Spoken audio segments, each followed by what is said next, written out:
Breaking news on KGW News at 11.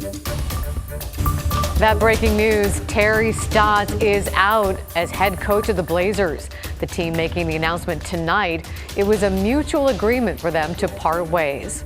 Thanks for joining us tonight at 11. We want to get right to Orlando Sanchez.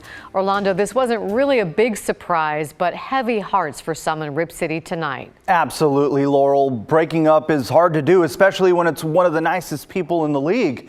But it's the end of an era in Rip City. The Trailblazers and Terry Stotz mutually agree to part ways. Stotz spent the past 9 years as head coach of the Blazers. He's the second winningest coach in franchise history, behind only Jack Ramsey, winning 402 games with Portland, guiding the Trailblazers to 8 consecutive playoff appearances. That's the longest active streak in the NBA. But he couldn't bring a championship to Rip City. They had one run to the Western Conference Finals under Stotz. 4 of the last 5 trips to the postseason have ended in the first round. A lack of postseason success and one of the worst ranked defenses this year was hard to overcome. In a statement from the team, General Manager Neil Olshey said, "I have the utmost respect for Terry and what he has accomplished these past 9 seasons. This was a difficult decision on a personal and professional level, but it's in the best interest of the franchise to move in another direction."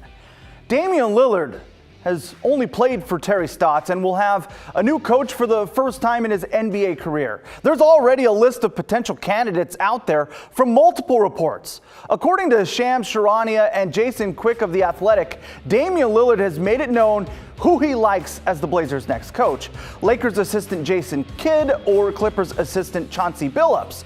The report said the Blazers are increasingly expected to hire one of those two. Now, there's no timetable on when the Blazers will hire their next coach, but it is clear that things are moving quickly. Laurel? Boy, I'll miss Terry Stotz, though. I hate to see him go and wish him well. Thank you, Orlando. Now to a neighborhood alert in Vancouver. Police say 2 different women were assaulted in their apartments on consecutive nights. The suspect got in through unlocked doors. Our Mike Benner spoke to one of the victims, who's now anxiously hoping for an arrest.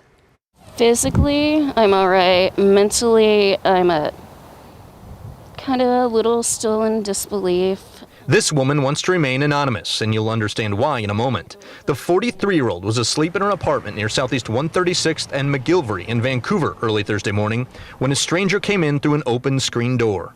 I woke up because I felt someone's hand groping my rear, and I looked over, and I thought it was my boyfriend because I thought he was just being silly or something, and I was like, oh no, what the heck? And I saw the guy. The man, she says, got even more aggressive and tried to put his hands down her pants. She says she fought back. I ended up getting his COVID mask off, and he freaked out and he ran out the back door. I was like screaming bloody murder the whole time too. About 24 hours later, and less than a mile away, a similar incident. Authorities tell us a man got into an apartment near Southeast 139th and Mill Plain, also through an unlocked door, and groped a woman. That woman and a second woman in the apartment, we're told, fought off the suspect, who ran away. Very, very scary situation to have someone coming into your home in the middle of the night when you want to be sleeping and feel safe. We turned to Kim Kapp of the Vancouver Police Department to see if the same person is behind both attacks. We don't really know, but given the proximity of the incidents and the similarity of them, we can make an assumption that it's likely the same person, but until we get someone in custody, we really don't know. Regardless, the one victim we spoke with hopes police make an arrest, and sooner rather than later. I don't want him to hurt anyone, and if he has, I want him to pay for what he's done. Unfortunately, these suspect descriptions are pretty vague. The intruder identified as a white guy with brown hair. Of course, if you have any information, you should contact the Vancouver Police Department. In the meantime, authorities are urging people to lock their doors and windows, even on the second story. Reporting in Vancouver, I'm Mike Benner for KGW News. Boy, that's terribly frightening. There are new developments tonight on the Oregon state representative who opened the door to violent protesters at the state capitol last year. The big question has always been, did he do it on purpose or did he just happen to walk out the door at that time? This afternoon, OPB dug up a video that seems to prove it was planned. A week before he opened that door, this is what he said to a group of people who asked him about the Capitol being closed to the public. We're talking about setting up Operation Hall Pass, which I don't know anything about, and if you accuse me of knowing something about it, I'll deny it, but there would be some person's cell phone, which might be not. That was just random numbers that I spewed out. That's not anybody's actual cell phone. And if you say, I'm at the west entrance during the session and text to that number there, that somebody might exit that door while you're standing there. But I don't know anything about that. I don't have anything to do with that. And if I did, I wouldn't say that I did. Okay, we bleeped out the phone number in that video, but we called it tonight, and the voicemail said it belonged to Mike Neerman. Neerman is facing criminal charges and will be back in court on June 21st. In less than 3 weeks, most COVID restrictions in Oregon could be dropped altogether. Governor Brown said today the state is making progress in reaching her vaccination target of 70%. To get there, 127,000 more people need their first dose. And once that happens, all of the risk levels we've been under on the county level would be ended. That means capacity limits on businesses, guidance on gatherings, and rules on masking and physical distancing would be over. Masks would still be required for now in airports, on public transportation, and in healthcare settings. The governor also said today schools are expected to open in the fall for in-person learning 5 days a week. Many small businesses are still struggling, though, after months of closures and restrictions due to COVID. Most have filed for PPP loans, but there's another source of financial help that fewer business owners know about. As Catherine Cook reports, one man is trying to change that. This last year has been really hard. The hardest thing was probably telling my employees that they weren't employed anymore. For Miley Smith, that was rock bottom in a year that began with so much promise. Just months before the pandemic hit, she and her family opened the Bypass Bar and Grill in Dayton.